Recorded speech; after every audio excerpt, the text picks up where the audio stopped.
اعوذ باللہ من الشیطان الرجیم بسم اللہ الرحمن الرحیم سبحانک لا علم لنا الا ما علمتنا انک انت العلیم الحکیم۔ خنثی مشکل کی میراث کا بیان۔ انسان کے اندر اصل یہ ہوتا ہے کہ وہ یا مرد ہوتا ہے یا عورت ہوتی ہے۔ قرآن کریم میں اللہ تبارک و تعالیٰ فرماتے ہیں وما خلق الذکر والانثی۔ کبھی ایسا ہوتا ہے کہ ایک انسان ایسا پیدا ہوتا ہے کہ اس میں مردوں عورتوں دونوں کے صفات ہوتے ہیں، تو ایسے شخص کو خنثی کہتے ہیں۔ یہ مشتق خنث ہے۔ خنث کا معنی عربی میں آتا ہے لین و تکسر، یعنی نرمی، یعنی ایسا انسان کے اس کے چال ڈال میں عورتوں جیسی نرمی ہو تو اس کو مخنث کہتے ہیں۔ اور مخنث کا لفظ حدیث میں استعمال ہوا ہے۔ اللہ کے رسول صلی اللہ علیہ وسلم فرماتے ہیں لعن اللہ المخنثین من الرجال۔ اصطلاح میں مخنث اس انسان کو کہا جاتا ہے کہ اس کے بعد دو عضو تناسل ہو، مرد والے بھی اور عورت والے بھی۔ پھر اس انسان کی دو قسمیں اس خنثی کی، ایک ہے خنثی واضح اور دوسری قسم ہے خنثی مشکل۔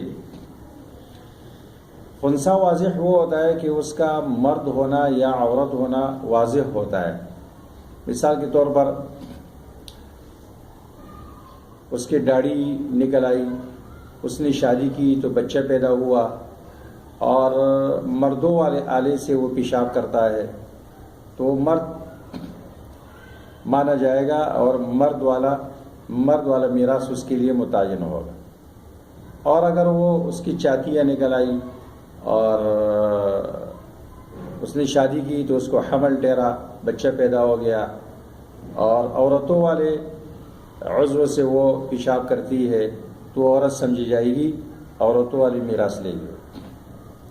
لیکن اگر ایک انسان ایسا ہے کہ اس کے بعد دونوں، پہلی صورت میں اگر وہ مردوں والے آلے سے پیشاب کرتا ہے تو عورتوں والا آلہ ایک زائد عضو شمار کیا جائے گا، جیسے کہ انسان کی ایک انگلی زائد پیدا ہوتی ہے یا کوئی عضو زائد پیدا ہو جاتا ہے۔ اور اگر کبھی ایک انسان ایسا ہو کہ اس کے اندر عضو ذکورت بھی ہے انوثت بھی ہے، مرد عورت دونوں والے اعضاء ہیں اس کے پاس، اور دونوں سے وہ پیشاب کرتا ہے، اس کی داڑھی بھی ہے اس کی چاتیاں بھی ہے، اور اس کا مرد ہونا یا عورت ہونا واضح نہیں ہے۔ طب جدید کی ترقی سے اس کا ایک حل یہ ہو سکتا ہے کہ اس کا آپریشن کیا جائے، اور آپریشن کے ذریعے اس کو ایک طرف کیا جائے، یا مرد یا عورت۔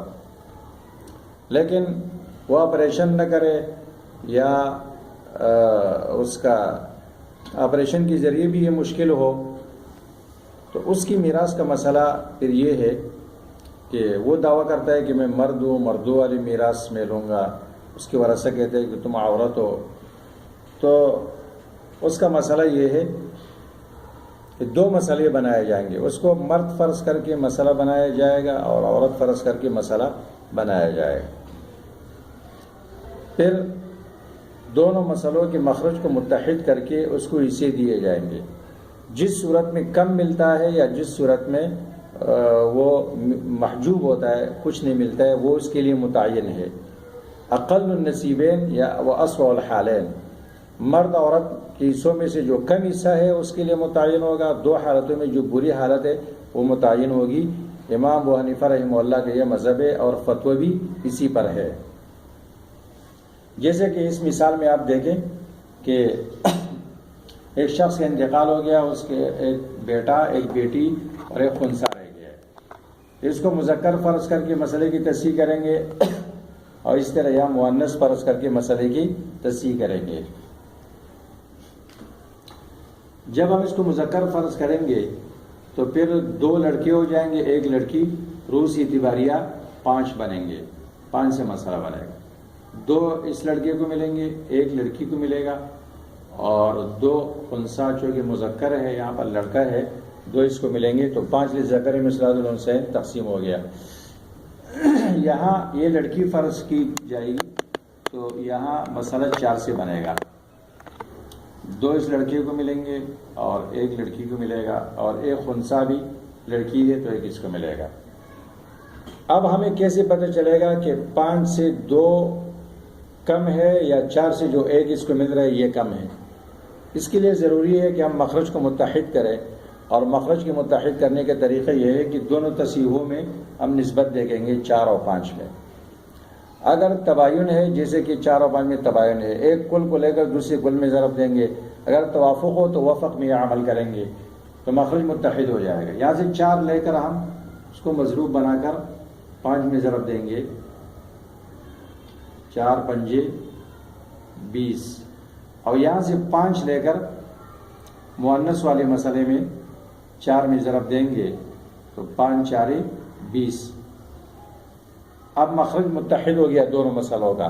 اب اس سے ہم اسے دیں گے تو پتہ چل جائے گا، یا ابن کو 2 ملے 4 میں ضرب دیں گے، 2 4 8، اس کو 1 ملے 4 کم 4، اس کو 2 ملے 2 4 8، تو 8 اور 8 16 اور 4 20۔ یہاں ابن کو 2 ملے 5 میں ضرب دیں گے، 5 دونی 10، لڑکی کو 1 ملا ہے 5 میں ضرب دیں گے، 5 کم 5، خنثی بھی ہے لڑکی ہے اس کو 5 میں ضرب دیں گے، 5 کم 5۔ اب ہمیں پتہ چل گیا کہ مسئلہ ذکورت میں 20 سے اس کو 8 ملتے ہیں اور انوثت میں 20 سے اس کو 5 ملتے ہیں، تو 5 کم ہے، لہٰذا یہ لڑکی فرض کی جائے گی، کیونکہ اس صورت میں اس کا اقل ہونا متیقن اور یقینی ہے، اور مفتابی قول یہ ہے۔ سراجی میں عامر شعبی رحمہ اللہ کا قول ذکر کیا گیا ہے، اور وہ عبداللہ ابن عباس رضی اللہ عنہما کا قول بھی ہے، لیکن چونکہ اس میں متضاد صفات کو جمع کیا گیا ہے کہ آدھا حصہ اس کو مذکر کا ملے گا، آدھا مؤنث کا ملے گا علی سبیل المنازعہ، تو اس قول کو رد کیا گیا ہے۔ جب وہ قول مردود ہے تو نہ ہم امام یوسف رحمہ اللہ کے قول پر اس کی تخریج کریں گے، نہ امام محمد کے قول پر تخریج کریں گے، نہ اس کی ضرورت ہے، کیونکہ وہ مفتابی ہی نہیں ہے۔ خنثی کے مسئلے میں ایک نوٹ تو یہ لازمی ہے کہ آپ سمجھ لیں کہ خنثی زوج بھی نہیں ہو، خنثی مشکل زوج بھی نہیں ہو سکتا ہے، زوجہ بھی نہیں ہو سکتی، باپ بھی نہیں ہو سکتے، ماں بھی نہیں ہو سکتا ہے۔ اس لیے اگر یہ ہوں گے تو پھر تو وہ مشکل نہیں رہے گا، وہ واضح ہو جائے گا۔ دوسرا نوٹ یہ لازمی ہے کہ موجودہ دور میں جو ہجڑے کجڑے روڈوں پہ پھرتے ہوئے نظر آتے ہیں، یہ خنثی مشکل نہیں ہے، یہ مردوں کے حکم میں ہے، وہ حقیقت میں مرد ہوتے ہیں، اپنے آپ کو مصنوعی عورت بنا کر وہ پھرتے ہیں، وہ مردوں کے حکم میں ہے، یہ عورتیں کبھی شمار نہیں ہوں گی۔ اور اگر طب جدید کی ترقی کی وجہ سے آپریشن سے خنثی مشکل کا مسئلہ ایک طرف کیا جا سکتا ہے تو پھر اس مسئلے بنانے کی ضرورت بھی نہیں پڑے گی، وہ مرد یا عورت آپریشن کے ذریعے بن سکتی ہے۔